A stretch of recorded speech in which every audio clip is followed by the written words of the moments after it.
പിണറായി വിജയൻ സർക്കാരിന്റെ കാലത്ത് ഈ കാഫിർ കേസ് കേരള പോലീസ് അന്വേഷിച്ചിട്ട് വിജയിച്ചോ? ഒരു തീർപ്പിലെത്തിയോ? ഒരു ഫൈൻഡിങ്ങിലെത്തിയോ? കുറ്റവാളിയെ കിട്ടിയോ? അന്വേഷണം നടന്നുകൊണ്ടിരിക്കുകയായിരുന്നു. പുതിയ ഗവൺമെന്റ് വരുന്നത് അല്ലേ? ഞാൻ അങ്ങനെയാണ് മനസ്സിലാക്കുന്നത്. അന്വേഷണം എന്നാ മരവിപ്പിച്ച അന്വേഷണം ഇല്ല സാർ. അന്വേഷണം മരവിപ്പിച്ചായിട്ട് എന്തെങ്കിലും തെളിവുണ്ടോ? എനിക്കറിയാം. അന്വേഷണം നടക്കുന്നതായിട്ട് എന്ത് തെളിവ്? അന്വേഷണം മരവിപ്പിച്ചോ? അന്വേഷണം അല്ലേ? നീ ഒന്നും പണയണ്ട. അന്വേഷണം കോടതിയിൽ എന്താ പറഞ്ഞറിയോ? ഈ പ്രതിക്ക് എത്താൻ പറ്റുന്നില്ല, ഇനി അങ്ങനെ എന്തെങ്കിലും കിട്ടുന്ന മുറയ്ക്ക് അന്വേഷണം കൊണ്ടുപോകാം എന്ന് വെച്ചാൽ ഞങ്ങൾ ഇത് അവസാനിപ്പിക്കുന്നു എന്നാണ് കോടതി പറഞ്ഞത്. പോലീസ് ആ പോലീസ് തന്നെയാണ്, ആ പോലീസ് സേനയിലുള്ളവർ തന്നെയാണ് ഇപ്പൊ സ്പെഷ്യൽ ഇൻവെസ്റ്റിഗേഷൻ ടീമായിട്ട് അന്വേഷിക്കുന്നത്. അല്ലാതെ വേറെ ആകാശത്തുനിന്ന് കെട്ടിയിറക്കിയവരൊന്നുമല്ലോ അവരന്വേഷിക്കട്ടെ അല്ലേ? അതിൽ എന്ത് പറയുന്നു? ശരി, പക്ഷേ ഈ അന്വേഷിച്ചുകൊണ്ടിരിക്കുന്നത് 5 പേര് ഒളിവിലാണ്, 5 പേർ സസ്പെൻഷനിലാണ്. ഇതെന്താ കഴിഞ്ഞ സർക്കാരിന്റെ പോലീസിന്റെ കാലത്ത് നടക്കാഞ്ഞ? ഞാൻ പറഞ്ഞത് ഇത് എന്തുകൊണ്ടാണ് ചർച്ച കൊണ്ട് നിങ്ങൾ ഉദ്ദേശിക്കുന്നത്? ഏതെങ്കിലും ഇപ്പൊ CPIM-നെയും ഇടതുപക്ഷ പ്രധാനത്തെയും ഏതെങ്കിലും തരത്തിൽ പ്രതിക്കൂട്ടിലാക്കുക അവരെ ഇതിനു വേണ്ടിയാണല്ലോ. അല്ലാതെ വസ്തുതാപരമായിട്ട് എന്താണ് ഇതിന്റെ അകത്ത് പ്രശ്നമുള്ളത്?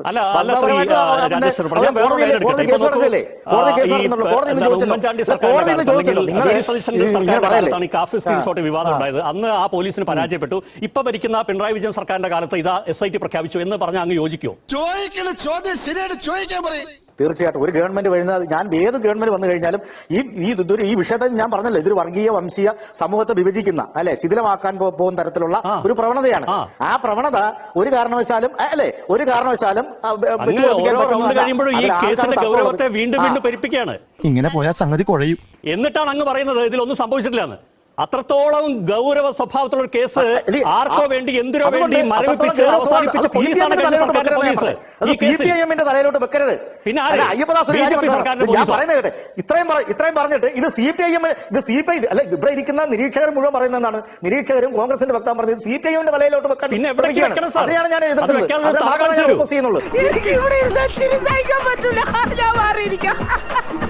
അല്ലല്ല, നിങ്ങളല്ലത് വെക്കേണ്ടത്. അയ്യപ്പദാസോ ഇവിടെ ഇരിക്കുന്ന രാജു പി നായരോ രാഷ്ട്രീയ നിരീക്ഷകരായിട്ട് നിൽക്കപ്പെടുന്ന ശ്രീത്ത് പണിക്കരോ അല്ല തീരുമാനിക്കുന്നത്. സ്പെഷ്യൽ ഇൻവെസ്റ്റിഗേഷൻ ടീം വന്നിട്ടുണ്ടല്ലോ, അവരന്വേഷിക്കട്ടെന്ന്, അവരന്വേഷിച്ചിട്ട് വെക്കട്ടെ.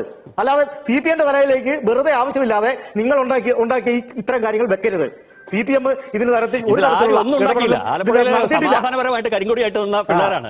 അവരെ കേരള പോലീസ് തന്നെ പിടിച്ചു മാറ്റിയിരുന്നു. അത് കഴിഞ്ഞപ്പോഴാണ് ഈ വണ്ടിയിൽ ചാടി ഇറങ്ങിയ ഒരു രക്ഷാദൌത്യത്തിന് ഇറങ്ങിയത്. എന്നിട്ട് എന്താ നിങ്ങൾ അന്വേഷിച്ചോ? നിങ്ങൾ ആരെങ്കിലും കുറ്റക്കാരാക്കിയോ? അതൊന്നും എനിക്കറിയാൻ മേല. ഇവരൊക്കെ ഇത് ചെയ്തിട്ടുണ്ട് എന്നുള്ളതിനെ കുറിച്ച് എല്ലാവർക്കും അറിയാവുന്നതാണ്. അതിന്റെ ഡിജിറ്റൽ എവിഡൻസ് ഉണ്ട്, ഇവരിലേക്ക് അത് ട്രേസ് ചെയ്യപ്പെട്ടതാണ്. എന്നിട്ടും അതുമായി ബന്ധപ്പെട്ട അന്വേഷണം മുന്നോട്ട് പോയില്ല എന്ന് പറഞ്ഞു കഴിഞ്ഞാൽ CPM-നെ അല്ലാതെ നമ്മുടെ അയൽ സംസ്ഥാനത്ത് നിന്ന് DMK കൊണ്ടുവന്ന് പ്രതിസ്ഥാനത്ത് നിർത്താൻ പറ്റുമോ? ഈ ആൾക്കാർ ഈ പറയുന്നത് പോലെ കുറച്ച് ചപ്പാത്തിയും കുറച്ച് ചോറും ഒക്കെ കഴിക്കുന്ന ആൾക്കാരല്ലേ? ആൾക്കാർക്ക് ഇന്റലിജൻസ് എന്ന് പറഞ്ഞൊരു കാര്യമില്ലേ? നിങ്ങൾ കണ്ണടച്ചിരുന്നു കഴിഞ്ഞാൽ നാട്ടുകാർക്ക് മുഴുവൻ ഇരുട്ടാവുമോ? നാട്ടുകാർ ഇതെല്ലാം ചോദിക്കില്ലേ? ഇതെല്ലാം ചിന്തിക്കില്ലേ?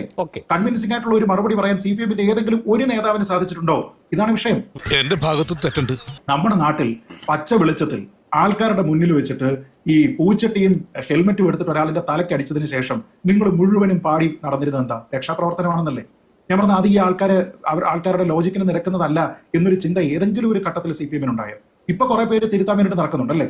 പാർട്ടിയുടെ ജില്ലാ കമ്മിറ്റികളിലും മറ്റ് കമ്മിറ്റികളിലും ഒക്കെ ആൾക്കാർ പറയുന്നുണ്ട് ആ സമയത്ത് നമ്മുടെ നേതാവ് പറഞ്ഞത് ശരിയായില്ല, മറ്റേ നേതാവ് ന്യായീകരിച്ചത് ശരിയായില്ല എന്നൊക്കെ. ഈ സമയമായിരുന്ന സമയത്ത് ഇതൊക്കെ ഇവിടെ പോയി. ദൈവമേ, മൂർഖനെയാണല്ലോ ചവിട്ടിയത്. ഇപ്പൊ നിങ്ങൾ എന്താണ് ഇതിന്റെ അത് പറയാൻ ശ്രമിക്കുന്നത്? എന്താണ് ഇത്? LDF-ഓ അല്ലെങ്കിൽ കമ്മ്യൂണിസ്റ്റ് പാർട്ടി ഓഫ് ഇന്ത്യ മാർക്സിസ്റ്റോ ഏതെങ്കിലും തരത്തിലുള്ള വംശീയ വിദ്വേഷത്തിന് ഗൂഢാലോചന നടത്തിയെന്നോ? എന്താണ് നിങ്ങൾ ഉദ്ദേശിക്കുന്നത്? അങ്ങനെയാണ് നിങ്ങൾ ഉദ്ദേശിക്കുന്നത്? ഞാൻ ഒന്നും ഉദ്ദേശിക്കുന്നില്ല. എന്റെ ചോദ്യം ഇത്രേ ഉള്ളൂ. വടകരയിൽ സാമുദായികമായി ഈ നാടിനെ, നല്ല നാടിനെ വേർതിരിക്കാൻ വേണ്ടി ഉണ്ടാക്കിയ ഒരു സ്ക്രീൻഷോട്ട്, അതിന്റെ പ്രഭവ കേന്ദ്രം LDF-ന്റെ യുവജന പ്രസ്ഥാനത്തിന്റെ ഒരാളുടെ ഭാഗത്തുനിന്നാണ് എന്ന് വരെ കേരള പോലീസ് കണ്ടെത്തി. അയാൾ ചാർജ് ചെയ്യപ്പെട്ടിട്ടില്ല, ശിക്ഷിക്കപ്പെട്ടിട്ടില്ല, ഉറവിടം കണ്ടെത്താനായിട്ടില്ല. ഫോറൻസിക് പരിശോധനയ്ക്ക് അയക്കുന്നു എന്ന് പറഞ്ഞ് അയച്ച ശേഷം അതിന്റെ ഫലത്തിന് കാക്കാതെ പോലീസ് ഇത് ക്ലോസ് ചെയ്യുന്നെങ്കിൽ അങ്ങെന്താണ് മനസ്സിലാക്കുന്നത്? എന്നോട് പറഞ്ഞൊരു നന്നായിട്ട് അറിയായിരുന്നു ഈ തൊണ്ടേക്കറി കുരുങ്ങി. അത് വിട്. ഫലത്തിന് കാക്കാതെ ക്ലോസ് ചെയ്യുന്നുണ്ടെങ്കിൽ നിങ്ങൾ എന്താ മനസ്സിലാക്കുന്നത്? കിട്ടിയിട്ടില്ലെന്നല്ലേ? അല്ല, ഇനിയിപ്പോ സ്പെഷ്യൽ ഇൻവെസ്റ്റിഗേഷൻ ഇറങ്ങിയിരിക്കുകയാണല്ലോ.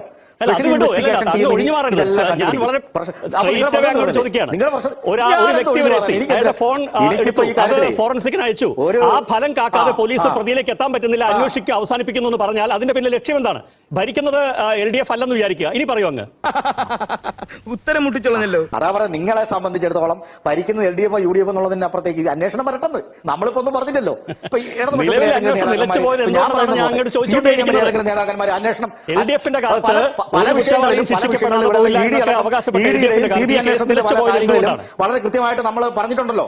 വാ തുറന്ന് ഒരു അക്ഷരം മിണ്ടായിരുന്നാ മതി. എന്ത് ചോദിച്ചാലും ഗമേ തട്ടിമൂളിക്കണം പറഞ്ഞിട്ടുണ്ടല്ലോ. ഞാൻ അങ്ങോട്ട് പറയുന്നത് കേൾക്കാതെ നിങ്ങൾ ഇങ്ങോട്ട് സംസാരിച്ചുകൊണ്ടിരുന്നു കഴിഞ്ഞാൽ നമ്മൾ രണ്ടുപേരും പറയുന്നത് അത് ആര് സമൂഹം കേൾക്കില്ല, ഇതിന്റെ പ്രേക്ഷകർ കേൾക്കില്ല. അത്രയുള്ള കാര്യം. എനിക്കിപ്പോ ഒന്നുമില്ല, മനസ്സിലായില്ലേ?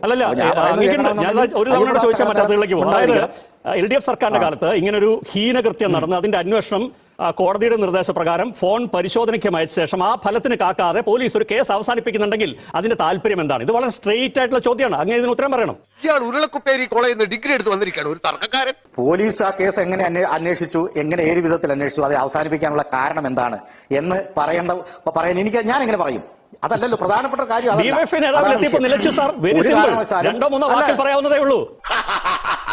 നിലച്ചെങ്കിൽ അയാൾ അത്രമാത്രമേ അതിന്റെ കാര്യമുള്ളൂ. മനസ്സിലായില്ല?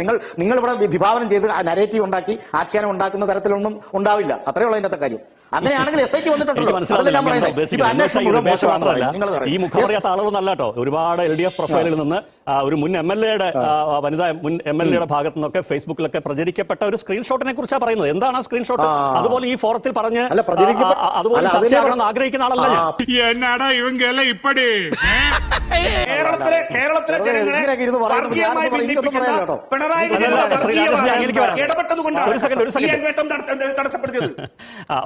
സെക്കൻഡ് പറയുമ്പോൾ പിന്നെ ഞാൻ എന്നാ പറയുന്നത്? അല്ല, അതെന്താ കോൺഗ്രസിന്റെ നേതാവല്ലേ? നിശ്ചയമായിട്ടും ഇത് ഒരു ജില്ലാ കമ്മിറ്റി അംഗത്തിൽ കൊണ്ടുപോയി പരിമിതപ്പെടുത്തണമെന്ന് വിചാരിക്കരുത്. ഇത് വടി കൊടുത്ത് അടി വാങ്ങുന്ന പരിപാടിയാണല്ലോ ബാബു. അന്വേഷണ കാലാവധി ദീർഘിപ്പിച്ചിട്ട് നൽകിയിട്ടും 20 മാസത്തോളം അന്വേഷിച്ചിട്ട് പ്രതികളിലേക്ക് എത്താതെ ഇത്തരത്തിലുള്ള വളരെ നിസ്സാരമായിട്ട് അന്വേഷണം പൂർത്തിയാക്കാൻ കഴിയുന്ന ഡിജിറ്റൽ എവിഡൻസ് ഉള്ള ഒരു കേസ് അന്വേഷിപ്പിക്കാൻ, അതൊന്നുമില്ലാതെ അങ്ങ് അന്വേഷിപ്പിക്കാനായിട്ട് പോലീസ് നോക്കിയത് എന്തുകൊണ്ടാണ്? അപ്പൊ ചുരുക്കി പറഞ്ഞാൽ കേരളീയ പൊതുസമൂഹം ഈ വിഷയത്തിനെ കാണുന്നത് വിദ്വേഷത്തിന്റെ പേരിൽ ജനങ്ങളെ വിഭജിച്ച് വോട്ട് വിഭജിച്ച് അതിന്റെ ലാഭം കൊയ്യാനായിട്ട് ചില ആൾക്കാർ ആസൂത്രിതമായിട്ട് ശ്രമിച്ചു എന്നുള്ളതാണ്. സത്യമാണെങ്കിലും എനിക്ക് അംഗീകരിച്ചു കൊടുക്കാൻ പറ്റുമോ? ഒരു ഡിജിറ്റൽ എവിഡൻസ് അവിടെ വളരെ കൃത്യമായിട്ടുണ്ട്. അതിന്റെ ബാക്ക് സ്റ്റോറിയിലേക്ക് പോകുന്നതിന് മുമ്പ് തന്നെ ഇത് ആദ്യം തന്നെ ഒരു ഗ്രൂപ്പിൽ പോസ്റ്റ് ചെയ്തിരിക്കുന്ന ആളിനെ പിടിക്കണ്ടേ, ആളിനെ കൃത്യമായിട്ട് ചോദ്യം ചെയ്യണ്ടേ, അയാളുടെ ഫോൺ പൂർണ്ണമായിട്ട് ഫോറൻസിക് പരിശോധനയ്ക്ക് വിധേയമാക്കണ്ടേ? അപ്പൊ അയാൾക്ക് ഇത് എങ്ങനെ കിട്ടി, ആരയാൾക്ക് അയച്ചു കൊടുത്തു, എങ്കിൽ ഇതുമായി ബന്ധപ്പെട്ട എല്ലാ കണ്ണികളും പൂർത്തീകരിക്കാം. അപ്പൊ സത്യം പറഞ്ഞാൽ അങ്ങനെ അന്വേഷണം നടന്നാൽ, അന്വേഷണം ശരിയായ വഴിക്ക് പോയാൽ സ്വന്തം തലയിൽ തന്നെ കോഴിപ്പൂട തപ്പേണ്ട സാഹചര്യം ഉണ്ടാകുമെന്ന് ചില ആൾക്കാർ ചിന്തിച്ചിട്ടുണ്ടാകാം. അതുകൊണ്ടായിരിക്കാം പോലീസ് ഈ അന്വേഷണം മന്ദീഭവിച്ചത്. കേരള പോലീസിന് ഫുട്ബോൾ കളിച്ച് നടക്കാൻ മാത്രമല്ല അന്വേഷിക്കാനും നന്നായിട്ട് അറിയാമെന്ന് നമുക്ക് എല്ലാവർക്കും അറിയാം. നിങ്ങൾ അതിന് കിടക്കുന്നു. അപ്പൊ ഞാൻ ഈ പറയുന്നതൊന്നും ഏതെങ്കിലും കമ്മ്യൂണിസ്റ്റ് പാർട്ടിയുടെ, പ്രത്യേകിച്ച് കമ്മ്യൂണിസ്റ്റ് പാർട്ടി ഓഫ് ഇന്ത്യ മാർക്സിസ്റ്റിന്റെ ആധികാരികമായ ഒരു അഭിപ്രായമല്ല. അങ്ങനെ അഭിപ്രായം പറയാൻ എന്നെ ആരും ചുമതലപ്പെടുത്തിയിട്ടില്ല. അതാണ് ആദ്യം നമ്മളൊക്കെ മനസ്സിലാക്കേണ്ട ഒരു കാര്യം. അപ്പൊ ഇടതുപക്ഷ സഹയാത്രികൻ എന്നോ അല്ലെ ഇടത് നിരീക്ഷകൻ എന്നുള്ളൊക്കെയുള്ള ഹെഡ്ലൈനുകളാണ് എനിക്ക് മാധ്യമങ്ങൾ വിശേഷിപ്പിക്കുന്നത്. ഞാൻ എന്റേതായിട്ടുള്ള ഒരു കാഴ്ചപ്പാട് പറയുകയാണ്. പൊതുവെ ഇടതുപക്ഷം പങ്കുവെക്കുന്ന, പ്രത്യേകിച്ച് communist party of India Marxist പൊതുവെ പങ്കുവെക്കുന്ന രാഷ്ട്രീയ ആദർശങ്ങളോടും അതിന്റെ നിലപാടുകളോടും അതിന്റെ പ്രവർത്തനങ്ങളോടും അനുഭാവമുള്ള, അതിന്റെ കൂടെ സഹയാത്രികനായി നിൽക്കുന്ന ഒരാളെന്നുള്ള നിലയിലാണ് ഞാൻ എന്റേതായ കാര്യങ്ങൾ പറയുന്നത്. അതിനൊന്നും ഇല്ലേ? അല്ല, എന്റെ ചോദ്യം അങ്ങയുടെ എന്താണ്, അങ്ങയുടെ ശൈലിയും അങ്ങ് എന്താണ് ഉദ്ദേശിക്കുന്നത് അങ്ങ് വിശദീകരിച്ചു, സംശയമില്ല. പക്ഷെ എന്റെ ചോദ്യം എന്ന് പറയുന്നത് ഇതിൽ രാഷ്ട്രീയം ആണ്, ഈ തീരുമാനം രാഷ്ട്രീയമാണ് എന്ന് ആണോ അങ്ങയുടെ നിലപാട്? തീരുമാനം രാഷ്ട്രീയമാണെങ്കിലും അരാഷ്ട്രീയമാണെങ്കിലും തീരുമാനം വരട്ടെന്നേ ഞാൻ പറഞ്ഞില്ലേ. അതിലാരും പ്രത്യേകിച്ചൊന്നും രാഷ്ട്രീയമാണെന്നൊന്നും പറഞ്ഞിട്ടില്ലല്ലോ, രാഷ്ട്രീയമാണെന്ന് പറയുന്നില്ലെന്നേ. കാരണം അതൊരു രാഷ്ട്രീയമായ ഇതൊരു വർഗീയ വംശീയ വിദ്വേഷത്തിന്റെ ഒരു പ്രശ്നമാണല്ലോ. അപ്പൊ അതില് നമ്മൾ ഏതെങ്കിലും ഒരു പ്രത്യേക രാഷ്ട്രീയ കക്ഷിയെ, പ്രത്യേകിച്ച് ഇടതുപക്ഷത്തിന്റെ പിന്നെ എന്താ പറയാ സെക്യുലറിസത്തെ ബോധ്യപ്പെടുത്തേണ്ട കാര്യം പോലീസിന് മുമ്പിലോ ഏതെങ്കിലും അന്വേഷണ ഏജൻസികളുടെ മുന്നിലോ ഈ പറയുന്ന ഏതെങ്കിലും രാഷ്ട്രീയ പാർട്ടികളുടെ മുന്നിലോ ബോധ്യപ്പെടുത്തേണ്ടതായ ഒരു കാര്യവും തൽക്കാലം ഇന്ത്യയിൽ ഇല്ല, പ്രത്യേകിച്ച് കേരളത്തിലില്ല. മനസ്സിലായ ഇടതുപക്ഷത്തിന്റെ മതനിരപേക്ഷതയെ സംബന്ധിച്ചും അതിന്റെ കാര്യങ്ങളെ സംബന്ധിച്ചും ഒരു ബോധ്യപ്പെടുത്തേണ്ടതായിട്ടുള്ള കാര്യമില്ല. കാരണം ഇടതുപക്ഷത്തിന്റെയും കമ്മ്യൂണിസ്റ്റ് പാർട്ടിയുടെ ഒരു ചരിത്രമുണ്ട്, ദീർഘകാലത്തിലുള്ള ഒരു ചരിത്രമുണ്ട്. ആ ചരിത്രം നമ്മളെ പഠിപ്പിക്കുന്നത് അതാണ്. സൗകര്യം എന്ന് വിചാരിച്ചിട്ടായിരിക്കും അങ്ങ് ഈ ഇടതുപക്ഷത്തിന്റെ പൊതുവിൽ നമുക്ക് എല്ലാവർക്കും അറിയാവുന്ന സർവ്വദേശീയ നിലപാടൊക്കെ ഇങ്ങനെ ആവർത്തിച്ച് പറയുന്നത്? എല്ലാവർക്കും അറിയാവുന്ന കാര്യമാണല്ലോ. എല്ലാവർക്കും അറിയാവുന്ന കാര്യം അല്ലാത്ത എല്ലാവർക്കും അറിയാവുന്ന കാര്യമാണെങ്കിലും ചില സന്ദർഭങ്ങളിൽ ചിലർ അതൊക്കെ മറന്നു പോകും. അതുകൊണ്ട് ഞാൻ പറഞ്ഞതേ ഉള്ളൂ. അപ്പൊ എന്താണ് ഇതിന്റെ ചോദ്യം? എന്താണ് ഇത് ഈ ചോദ്യത്തിന് ഉത്തരം പറഞ്ഞപ്പോൾ അങ്ങ് പറഞ്ഞ ഒരു വാചകമുണ്ട്. അതായത് ഇതൊരു വംശീയ വർഗീയ പ്രശ്നമാണ് എന്ന് വെച്ചാൽ ഗൗരവ സ്വഭാവമുള്ള ഒരു പ്രശ്നമാണെന്ന് പറഞ്ഞു. ആ ഗൗരവ സ്വഭാവമുള്ള പ്രശ്നത്തിലാണ് പാതി വഴിക്ക് അന്വേഷണം ഉപേക്ഷിച്ച് LDFന്റെ നിങ്ങൾ ഈ അവകാശപ്പെടുന്ന സാർവദേശീയ എന്താണ് പറയുക വർഗീയരഹിത പ്രസ്ഥാനത്തിന്റെയൊക്കെ കീഴിലുള്ള ഒരു പോലീസ് ഓടിക്കളഞ്ഞത്. വിട്ടില്ലേ? ആരംഭിച്ചു ഇനി പറഞ്ഞിട്ടെന്താ കാര്യം? അതിനെ സംബന്ധിച്ച് എനിക്ക് ഞാൻ എന്താണ് പറയേണ്ടത്? പോലീസ് ഏതെങ്കിലും തരത്തിൽ പിന്നെ ഇടതുപക്ഷ ജനാധിപത്യ മുന്നണിക്ക് വേണ്ടി പിന്നെ എന്തെങ്കിലും വിടുവേല ചെയ്യുന്നൊക്കെയല്ലേ ആരോപിക്കാൻ നിങ്ങൾ ശ്രമിക്കുന്നത്? അന്വേഷണത്തിൽ നമ്മളെല്ലാം അരിയാഹാരം കഴിക്കുന്നു. ഇപ്പൊ കുറച്ചധികം ഗോതമ്പും കഴിക്കുന്നുണ്ടാവും. പക്ഷേ നമ്മളെ പോലെ അരിയാഹാരം വിട്ടിട്ടില്ലല്ലോ. ഞാൻ വളരെ ഗുരുതരമായ ഒരു ക്രൈം നടന്നു. ആദ്യം ഒരു MSF-കാരൻ അത് അന്വേഷിച്ച് വന്നപ്പോൾ ഒരു DYFI-കാരൻ അതിൽ ഫോൺ പരിശോധനയ്ക്ക് അയക്കുന്നു. ആ പരിശോധന ഫലം കാക്കാതെ ഈ കേസിൽ പ്രതിയെ കണ്ടെത്താൻ പറ്റില്ല. നമുക്ക് കേരള പോലീസ്, ലോകത്തെ വേറെ ഏതെങ്കിലും പോലീസാണെങ്കിൽ പോട്ടെ, ഈ അവരങ്ങ് തീരുമാനിച്ചു കഴിഞ്ഞാൽ അതെങ്ങനെയാണ് അങ്ങേക്ക് ഇങ്ങനെ ഒരു നിലപാടെടുക്കാൻ പറ്റുക? ഏത് റൂട്ടിലേക്കാ വണ്ടി തിരിക്കണേന്ന് എനിക്കിപ്പോ മനസ്സിലായി. ഞാൻ ഇതിന്റെ അകത്ത് എടുക്കുന്ന നിലപാടല്ല ഇതിന്റെ പ്രശ്നം. ഞാൻ എന്ത് നിലപാടെടുക്കുന്നു എന്നുള്ളതല്ല. അല്ല ഇടതുപക്ഷ ജനാധിപത്യ മുന്നണി എന്ത് നിലപാടെടുക്കുന്നതിനനുസരിച്ചാണ് ഈ വിഷയിക്കുന്നത്. ഒരിക്കലും അല്ല. അത് നിങ്ങൾക്ക് എന്താ മനസ്സിലാക്കാത്തത്?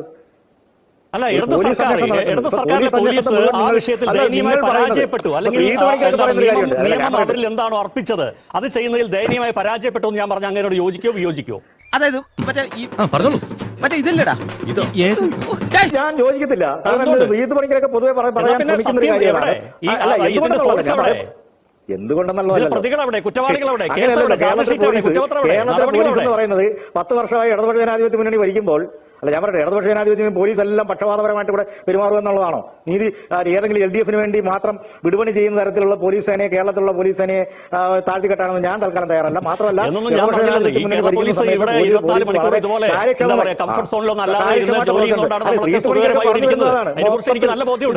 എനിക്ക് ചൊറിഞ്ഞ് വരുന്നുണ്ട് കേട്ടോ. പോലീസ് എന്ന് പറയുന്നത് തീർത്തും ഭരണവർഗത്തിന്റെ ഭരണമുന്നണിയുടെ ചട്ടവുമായി മാറുന്നു. അതേസമയം എന്നാൽ ഭരണമുന്നണിയുടെ ചട്ടവും അല്ലാതെ സ്വതന്ത്രമായി പ്രവർത്തിക്കുന്നു. ഇതിനിടയിലാണ് കാര്യങ്ങൾ നിൽക്കേണ്ടത്. ഇതിനിടയിൽ നിൽക്കുന്ന ആണ് കാര്യങ്ങൾ നമ്മൾ മുന്നോട്ട് കൊണ്ടുപോകുന്നത്. നീതിയുക്തമായി കാര്യങ്ങൾ മുന്നോട്ട് കൊണ്ടുപോകണമെങ്കിൽ ഇതിന്റെ ഇങ്ങനെ ഒരു മധ്യമാർഗം വളരെ പ്രധാനമാണ്. അതുകൊണ്ട് പക്ഷേ ഇപ്പൊ നോക്കൂ, അങ്ങ് എത്തിപ്പെട്ട രാഷ്ട്രീയ സാഹചര്യം, ഇന്നത്തെ ഈ ചർച്ചയിലെ സാഹചര്യം നിനക്കതൊക്കെ എങ്ങനെയാ സാധിക്കുന്നത്? എനിക്ക് അത്രയും പോലും ബുദ്ധിമുട്ടില്ല. ഇതിപ്പോ ഞാൻ ആദ്യമേ പറഞ്ഞതിന്റെ ചർച്ചയുടെ തുടക്കത്തിൽ പറഞ്ഞല്ലോ, അല്ല നിങ്ങൾ എന്നിലേക്ക് ആരോപിക്കുമ്പോഴാണ് ഈ പ്രശ്നം. എന്തോ ഗൂഢപരമായി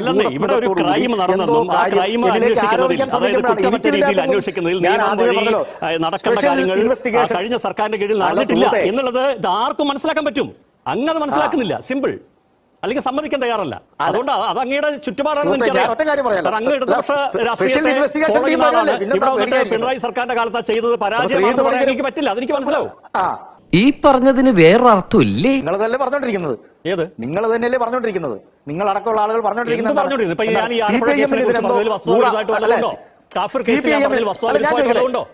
തുറന്നു കാണിക്കൂ. എന്താണ്? ഏത് കേസ്?